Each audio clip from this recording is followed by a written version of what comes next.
नमस्कार दोस्तों, स्वागत है आप सबका। आप सबको हैप्पी होली। होली की बहुत सारी बधाइयां। अब हम यहाँ पे बात करते हैं कि मार्केट में क्या एंट्री करने का मौका बन गया है। देखिए क्या है कि अमेरिकन मार्केट काफी ज्यादा कोलैप्स कर रहे हैं। एक दिन में 148 बिलियन डॉलर से ज्यादा मार्केट यूएस मार्केट का वो खत्म हो चुका है, जिसके वजह से अब चाहे तो डायरेक्ट या इनडायरेक्ट जो भी है कि मार्केट में इंपैक्ट तो पड़ेगा इंडियन स्टॉक मार्केट पे और बाकी के कंट्री पे भी। अब उनके इंपैक्ट्स के वजह से हमारे मार्केट का जो लॉस हो रहा है, बहुत सारे लोग नई एंट्री नहीं बना पा रहे हैं और मार्केट में रह के जो थोड़े थोड़े 100 पॉइंट की तेजी देखने को मिल रही है, ये बहुत लोगों को इनवाइट कर रही है कि वापस से आइए, मार्केट में पैसा लगाइए। और हो सकता है कि आने वाले कुछ ही दिनों में हम फिर से एक डाउन साइड देख सकते हैं मार्केट का, जहां पे शेयर्स के भाव और ज्यादा गिर सकते हैं। मार्केट अभी भी 30% करेक्ट हो सकता है, ऐसा कहना मॉर्गन स्टैनली का है। मतलब उनका ये कहना है कि अभी भी हमारे जो सेंसेक्स का वैल्यू है वो 25% से ज्यादा है, मतलब करंट सिचुएशन से। और जो इस तरीके के मार्केट में, इंडियन मार्केट में जो एक ग्रोथ है, जो लोगों का इंटरेस्ट है और लोगों का जो म्यूचुअल फंड में इन्वेस्टमेंट और जो एक तरह का इंटरेस्ट है, वो देख के ये लग रहा है कि दिसंबर एंड तक, 2025 के दिसंबर तक मार्केट यहां से 40% तक की रैली दिखा सकता है, मतलब अपने ऑल टाइम हाई के आसपास जा सकता है। तो ये एक उनका प्रेडिक्शन है, ये एक कहना है मार्केट के लिए। लेकिन यहाँ पे हमारा मार्केट हो चाहे ग्लोबल का अदर मार्केट, ये सब डिपेंड करता है यूएस मार्केट के ऊपर। अगर आप यूएस मार्केट को देखेंगे तो हमारा मार्केट भी बुरा हाल में दिखेगा। लेकिन आप अपने इंडियन स्टॉक मार्केट पे बिलीव करते हैं, इंडिया के अच्छे फंडामेंटल स्टॉक्स पे बिलीव करते हैं और इंडिया के आने वाले समय का जो ग्रोथ स्टोरी है, जो इंडिया के इंफ्रास्ट्रक्चर से रिलेटेड है, अगर यहाँ आपको लगता है कि ये कंपनियां काफी ज्यादा अच्छा परफॉर्म करेंगी आने वाले समय में, चाहे वो बैंकिंग सेक्टर हो, पावर सेक्टर हो, पावर विथ रिन्यूएबल एनर्जीज, चाहे वो डिफेंस सेक्टर हो, हालांकि डिफेंस सेक्टर 50% से ज्यादा गिर चुका है वहां पे। और खास करके आने वाले समय का सबसे ज्यादा जो एक मच अवेटेड होगा, जिसको अंडर परफॉर्म भी रखा गया है, लोगों ने इग्नोर भी किया है, वो होने वाली है ऑयल कंपनियां, ओएमसीज। जहां BPCL, HPCL, Indian oil, ONGC जैसे जो कंपनियां हैं, जो हाईली डिविडेंड पेइंग कंपनी भी हैं, बोनसेस भी देते हैं, और अभी इस वक्त अपने पीक से वो सब भी 40% की गिरावट पे चल रही है।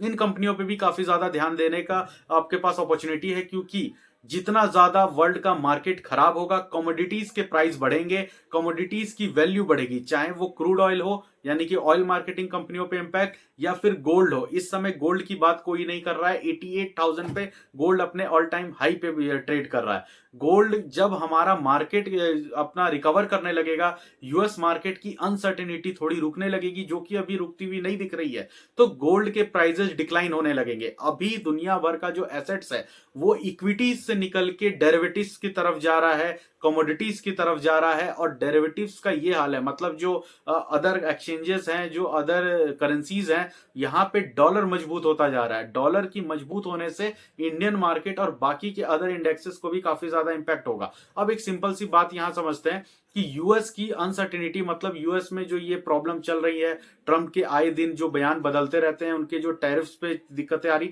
ये कब बंद होंगी? देखिए, जब तक ये बंद नहीं होगा तब तक यूएस अपने आप को भी इंपैक्ट करेगा, अपना भी नुकसान करेगा और दूसरों का तो कर ही रहा है। यहाँ पे जो ट्रम्प के डिसीजंस है उसके वजह से टेस्ला के शेयर 55% से ज्यादा गिर चुके हैं। ये 150 बिलियन से ज्यादा का उनके मार्केट कैप को लॉस हो चुका है। वहीं पे एनवीडिया जैसी कंपनी, कोका कोला जैसी कंपनी, अमेजॉन जैसी कंपनियां और बड़े बड़े जो वहां के जाइंट्स हैं और वॉल स्ट्रीट में रजिस्टर्ड जितनी अच्छी कंपनियां हैं, क्योंकि नेस्डेक में भी हमने देखा है गिरावट आई है, एसएनपी में भी और डाउ जोन्स में भी, ये उनके इंडेक्सेस वॉल स्ट्रीट को ही परेशान कर रहे हैं, उसके साथ साथ ग्लोबल मार्केट को भी परेशान कर रहे हैं। अब इंडियन रिटेलर्स को क्या करना चाहिए? देखिए, इंडियन रिटेलर्स अगर ग्लोबल मार्केट को देखेंगे, चाहे यूएस मार्केट को, चाहे चाइना के मार्केट को, जापान के मार्केट, क्योंकि निकाय भी काफी ज्यादा गिर चुका है, हांगकांग के मार्केट को, इन सबको अगर आप देखोगे तो आप डरे रहोगे, आप अपने ही मार्केट में इन्वेस्ट नहीं कर पाएंगे। और हमारा मार्केट एक ऐसा है कि वो बार बार रिफ्लेक्ट करता है, वो बार बार बाउंस बैक करने की कोशिश करता है। लेकिन ये जो ऑब्वियस सी बात है, बड़े प्लेयर्स है, एनएससी बीएससी मिलके एक बार में मार्केट कैप को रियलाइज करते हैं, उतना तो यूएस में एक दिन में मार्केट कैप गिर गया। तो खुद ही सोचने की बात है। देखिए, यहाँ ट्रम्प अपने ही बातों में फंस रहे हैं। दिक्कत यह है कि हमारे यहाँ पे जीएसटी का सिस्टम है, मतलब जो गुड्स एंड सर्विसेज टैक्स लगता है, हर किसी के लिए अलग अलग है, जैसे 5% है, 12 है, 18 और 28% तक की जीएसटी है। अगर कहा जाए कि सब पे 20% ही लगेगा, चाहे वो 5% का जीएसटी लगने वाला प्रोडक्ट हो या चाहे 28% का, या सबके ऊपर 28 ही लगेगा, तो ये कैसे काम चलेगा। सब चीज के लिए अलग अलग क्राइटेरिया होती है, हर एक प्रोडक्ट का अलग वैल्यू है। कोई लग्जीरियस है, कोई ग्रोसरी प्रोडक्ट है, कोई यूजेबल प्रोडक्ट है, कोई कंजप्शन प्रोडक्ट है, तो सब अलग होता है। अब अमेरिका का ये कहना कि हम उन लोगों पे या उन कंट्रीज पे उतना टैक्स लगाएंगे जितना टैक्स वो हम पे लगाते हैं, तो इस चीज को आप एक नेशन हीरो की तरह काफी अच्छे तरीके से बोल सकते हैं, लेकिन जब आप इंप्लीमेंट करेंगे तो मार्केट में जो पूरा ग्लोबल बिजनेस स्टैंडर्ड है वो खराब होने लगेगा। अगर इंडिया में कोई प्रोडक्ट का, जाहिर सी बात है इस समय 80 से 100% कस्टम ड्यूटी चलता है इंपोर्टेड प्रोडक्ट्स पे, अमेरिकन प्रोडक्ट्स पे, लेकिन यहां इंडिया में 40 लाख 50 लाख की कोई चीज जो 25 लाख की 50 हो जाती है, उसे अफोर्ड कर पाना हर किसी के लिए पॉसिबल नहीं है। लेकिन अमेरिका की जो पर व्यक्ति आय है, जो कि $2,500 पर व्यक्ति की है, वो इंडियन प्रोडक्ट्स को अपने पास इसलिए लेके आते हैं। अमेरिका इंडिया से, चाइना से या अदर देशों से प्रोडक्ट इसलिए लेता है, या तो उनके यहाँ वो प्रोडक्ट की मैन्युफैक्चरिंग है वो नहीं होती है, या फिर वो प्रोडक्ट्स बाहर से इसलिए लिए जाते हैं क्योंकि वो सस्ता पड़ता है, वो उन लोगों को काफी ज्यादा चीप पड़ता है। इसीलिए अगर आप उस पर उतना ही टैक्स लगाएंगे जितना इंडिया लगाती है, तो वो प्रोडक्ट महंगा हो जाएगा, जिसकी ना तो आपके देश में डिमांड रहेगी, क्योंकि जब महंगे प्राइस पे मिलेगा तो वो अपने प्रोडक्ट्स को प्रेफर करेंगे, ना कि अदर प्रोडक्ट को। और हमारे यहाँ पे जो कंट्रीज आपसे थोड़ी नीचे हैं, जो कि फाइनेंस में थोड़ी नीचे हैं, अगर वो लोग आपके प्रोडक्ट को मंगाती हैं तो वो अपने यहाँ के नागरिकों के लिए नहीं, अपने यहाँ के लग्जरियस पर्संस के लिए, जो लोग इस चीजों को अफोर्ड कर सकते हैं, जो 10 लाख की चीज को 20 लाख में भी ले सकते हैं, उतना उनकी जो फाइनेंशियल कैपेसिटी है, उनके लिए वो टैक्स लगाया जाता है। अब यूएस यहाँ पे कनाडा को टारगेट करके, मेक्सिको को टारगेट करके अपने जो प्रतिद्वंदी हैं या अपने जो एक राइवल्स हैं,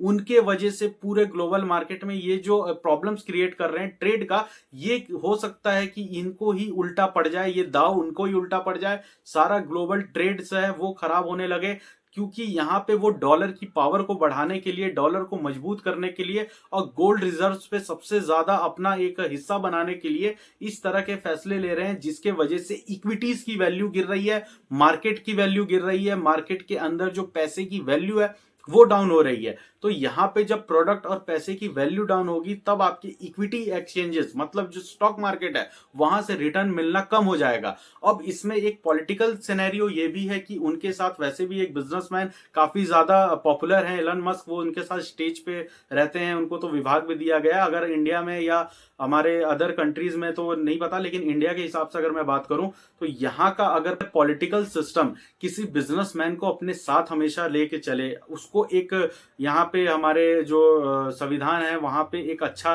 उसे पोजीशन दे दिया जाए, उसे एक ब्यूरोक्रेसी का पार्ट बना दिया जाए, गवर्नमेंट का एक बहुत बड़ा इंटाइटल बना दिया जाए, तो यहाँ पे बहुत बड़ा पॉलिटिकल क्राइसिस आ जाएगा। यहाँ पे तो ओपनली कहा ये भी जा रहा है कि ट्रंप है, चाहे एलन मस्क है, या वहां के बहुत सारे बिलियनर्स हैं, अब अपने पैसे को शिफ्ट कर रहे हैं बिटकॉइंस के तरफ, या फिर जो परमानेंट जो गोल्ड एसेट्स हैं वहां पे, रियल एस्टेट में। वो खुद स्टॉक मार्केट पे उतना ध्यान नहीं दे रहे हैं, और पिछले एक महीने से जो लगातार उनका स्टॉक मार्केट वॉल स्ट्रीट का गिर रहा है, वहां पे इतना बड़ा इंपैक्टफुल पूरा मार्केट कैप खत्म हो जाना, ये सब चीज होने के बाद भी ये लोग अपना जो एक पॉलिसी है उसके अंदर चेंजेस नहीं ला रहे हैं। इस समय चाइना, अमेरिका, जापान अपने बॉन्ड डील के सबसे हाईएस्ट रेटिंग पे बैठा है, जहां पे इन्हें 10 ईयर बॉन्ड, जो कि पहले 10 साल पहले इन्होंने एक बॉन्ड दिया था मार्केट को, अब उसकी प्री मैच्योरिटी आ चुकी है। तो इन सब का रीपेमेंट कहां से होगा? चाइना के ऊपर, जापान और अमेरिका के ऊपर दुनिया का सबसे बड़ा कर्जा है, मतलब इनके ऊपर ही सबसे बड़ा जो लोन है वो है। तो इस लोन्स के साथ साथ बॉन्ड यील्ड्स को वापस करना, इन सब चीजों के बीच हमारा जो इंडेक्स है जो 22,400 के आसपास ट्रेड कर रहा है। अभी देखिए 21,900 का इसका जो लोएस्ट लेवल है वहीं पे सस्टेन अभी भी कर सकता है, क्योंकि जब तक ये 23,000 के ऊपर नहीं निकलेगा और 22,000 का स्लैब अगर एक बार और टूटा तो यहां पे मार्केट में एक बड़ी गिरावट देखने को मिल सकती है। क्योंकि हमारा मार्केट कितना भी ट्राई कर ले ऊपर उठने का, जिस तरीके से अभी आपने कुछ दिन पहले इंडसइंड बैंक के अंदर एक स्कैम होते हुए देखा, या एक डाउनफॉल आप कह सकते हैं, 15 से 2,000 करोड़ तक का जो पैसा है, नेटवर्थ है, उन्होंने इक्विटी में बर्बाद कर, डेरिवेटिव में बर्बाद कर दिया। इन सब चीजों के वजह से काफी ज्यादा अनसर्टेनिटी रहेगी, क्योंकि ग्लोबल पॉलिटिक्स काफी ज्यादा खराब हो चुका है। क्या इसमें आगे आने वाले आउटकम्स हैं, अभी क्या क्या चेंजेस होंगे कुछ नहीं पता है। तो यहाँ पे जो फंडामेंटल अच्छे स्टॉक्स है जिनको आप अच्छे तरीके से जानते हैं, सारे सेक्टर्स के मैंने नाम बताए हैं, तो उनसे रिलेटेड और हमारे चैनल पे काफी ऐसे वीडियोस मिलेंगे उन स्टॉक्स पे जो कि काफी ज्यादा फंडामेंटल रिच है। तो आप उसको फॉलो कर सकते हैं, अपने वॉच लिस्ट में रख सकते हैं और टाइम टू टाइम ट्रैक कर सकते हैं, आप ध्यान दे सकते हैं, इनके बारे में लर्न कर सकते हैं। तो दोस्तों अगर ये वीडियो आपके लिए इन्फॉर्मेटिव रहा तो आप इसे लाइक करें, चैनल को सब्सक्राइब करें। दोस्तों आगे और भी इन्फॉर्मेटिव वीडियोस हम लेके आते रहेंगे। नमस्कार।